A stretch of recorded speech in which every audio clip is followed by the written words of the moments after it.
Thanks, Douglas. I'm really pleased to be here with you. I've been learning so much from everybody at the conference. I'll see what I can do to throw in a little bit more about thinking about issues of power and equity in our online spaces.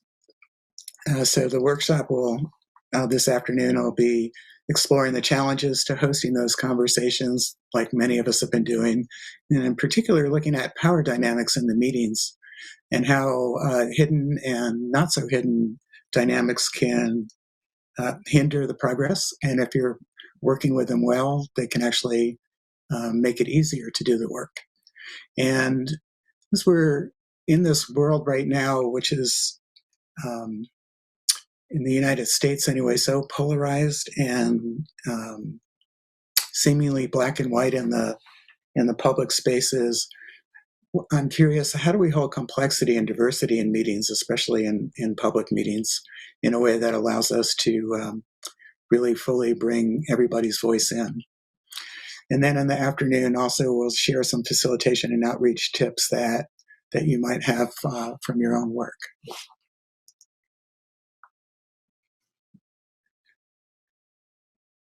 So just for a minute, I'd like you to pay attention to what's happening inside your body, in your mind, and in your heart.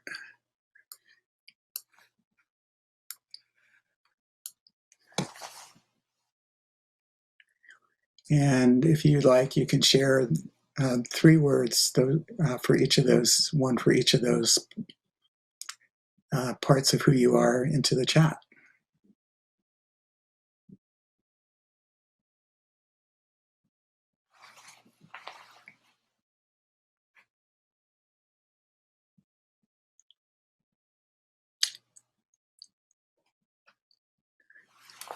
And now just as we're getting into the presentation, spend another minute reflecting for yourself on why do you do the work you do and who do you do it for?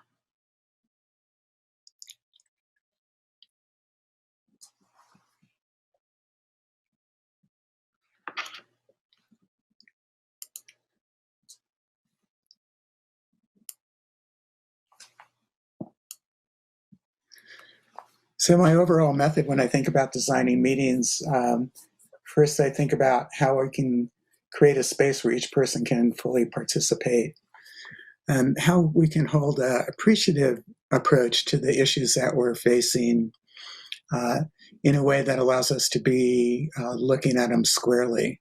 So it's when I say appreciative, it's not about not looking at the hard places, but seeing how the hard places can actually enrich our community and enrich our being together. To look at issues of power in a transparent way, to just make it clear what's happening in meetings, especially in multi-stakeholder meetings. And to acknowledge up front what's at stake, to create a contract with each other about why we're there and what are the operating assumptions that we're making and what kind of values do we want to hold in this meeting or set of meetings. I often facilitate community groups, nonprofits, people in the innovation spaces in which there's a lot of different people coming with a lot of different ideas and a lot of different feelings about what's happening and a lot of different experiences that led them into the room or into the virtual space. So how do we create a space of vulnerable engagement where we're creating a place for us to reveal as much as we need to be fully human to each other and not too much that we feel exposed, but also to encourage engagement. And then I also remind myself and others that each meeting is just a part of a larger context and a longer timeline than the meeting itself. So placing each event in a moment in time and space.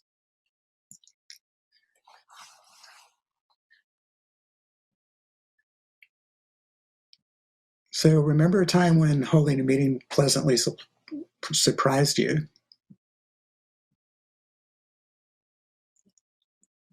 The outcome was great. You heard from people you didn't expect.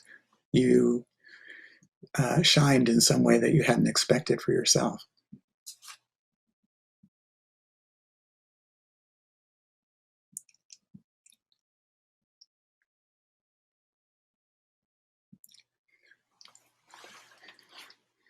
And if you have one in mind, you might think about what were the people's motivations for being in the room? What did each of them bring to the table? What barriers might they have had in attending and fully participating in the conversation? And what made it possible for the attendees to show up? I'll just give you a minute. You might want to write a few notes down for yourself, or just think about it, because we'll come back to this in a little bit.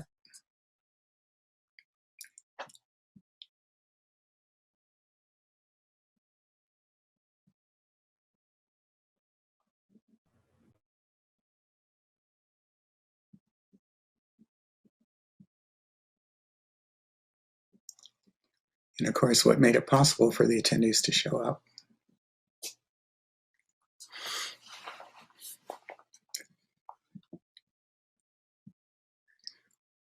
So if you'd like to put in the chat for others to see what you did to make it possible for people to show up fully in your meetings, you could share with each other.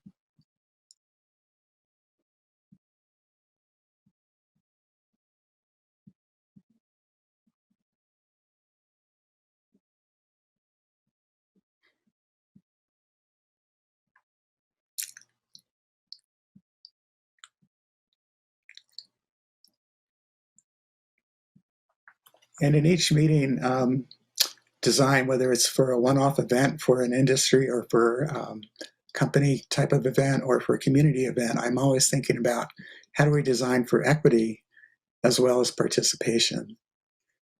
And we'll go into that a little bit more in the full workshop, but it's about intention and impact.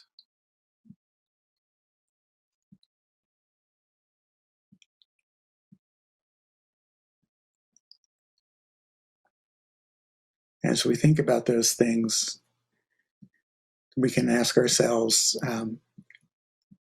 how we can fully participate, and how we can encourage others to fully participate. But let's not take time to do that now. One of the pieces when I look at issues of power and what the impact of our decisions are in meeting design, I think about how to make the patterns of power more visible to myself and to others. And we'll go more into this and more in depth in the workshop about this. But power, in my definition, there's lots of different ways to look at it, but it's a relational thing. In any one circumstance, there's power dynamics that are happening. For me, as a Jewish man who's heterosexual, for example, I might feel like I'm one down in some relationships as a Jewish person, but then as a male and white and a leader of my own business, I have more power. So in any different circumstance, there are different things that are happening. And these patterns tend to exist whether we're conscious of them or not. And so bringing them into mind, we can begin to shift either from being on the more powerful in that circumstance side or the less powerful circumstance. And when we start to take that into account, we can actually think about meeting designs that help to shift the dynamics, help people shift the dynamics.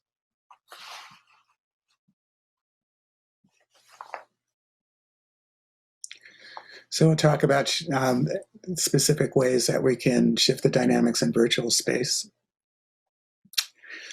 And I often use a framework for meetings that helps me to think about the complexity of a bridge over a gap, and starting with grounding and connecting and setting the space up, to exploring the diversity and divergence in the room and feeling the energies begin to spin up. And out of that, if we're doing our jobs well, something new emerges, even if it's just a training, but certainly in conflictual meetings or multi-stakeholder meetings, we want to allow that divergence to happen in a way that allows people to begin to see new possibilities emerge. And then as we start to explore those, we can come to convergence. And convergence doesn't mean shutting down all of the diversity. It means finding a way to hold it and move it forwards, and then a closing. So we can explore that further in the workshop. Why we're here, opening the conversation,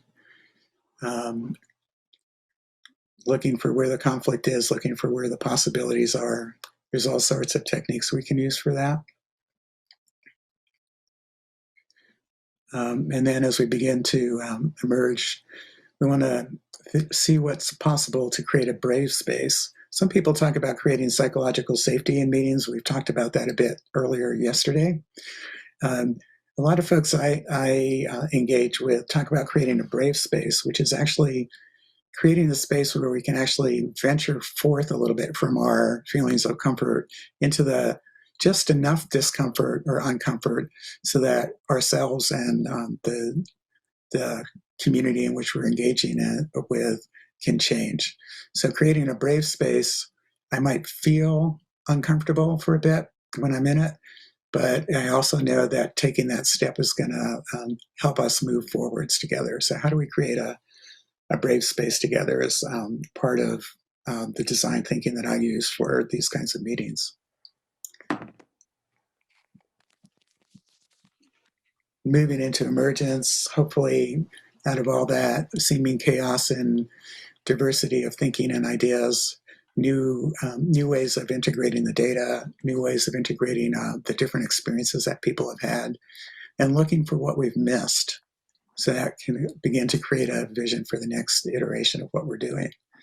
So oftentimes we close down the exploration space as we want to try to come to some convergence, but oftentimes we miss something that's really important, whether it's in our system design or our community agreements that we're coming to or policy decisions. So as we're moving into emergence, we also look for what we might have missed as we create the vision for the next iteration. Convergence, all sorts of different ways to do. Again, model building, summarizing, again, exploring what's left to do and what's left to look at. And then closing, all of us know that. So in the workshop later, we'll be looking at a few things here. I've changed the slide for the workshop, but how do we create equity in online space and encourage full participation? So we want to look at issues of power. We want to understand, instead of unequal access, I've been thinking a lot about how do we hold the complexity of the system that we're working in a way that allows us to move forwards, and how not to simplify things so much in our desire to move things forwards that we drain out the life and the humanity of the people who are showing up, and that in that simplification we have lost some essential piece of the system we need to look for. So there's other pieces to the design challenges for creating equity in online space. Some of these in our more highly technological settings, low bandwidth isn't as much of an issue. English is often a common language of business in the United States anyway. But what do we lose when we are only allowing for English as the main language? There's lots to talk about that, especially in public participation ideas. So there, in the workshop, we'll explore formats to encourage online thinking and participation. We heard some really great ones this morning about bringing the home into the space, working with play. There's so many different ways to do that. But when we think about the principles around inclusion and equity and looking at power dynamics, it helps us to choose the right tools for the job. So yeah, I hope you come to the workshop. We'll have a chance to play with this ideas a lot more and really explore how do we hold the complexity of diversity of ideas and experiences as we move into both our business experience online and our community experiences online. So thanks, and I hope to see you this afternoon.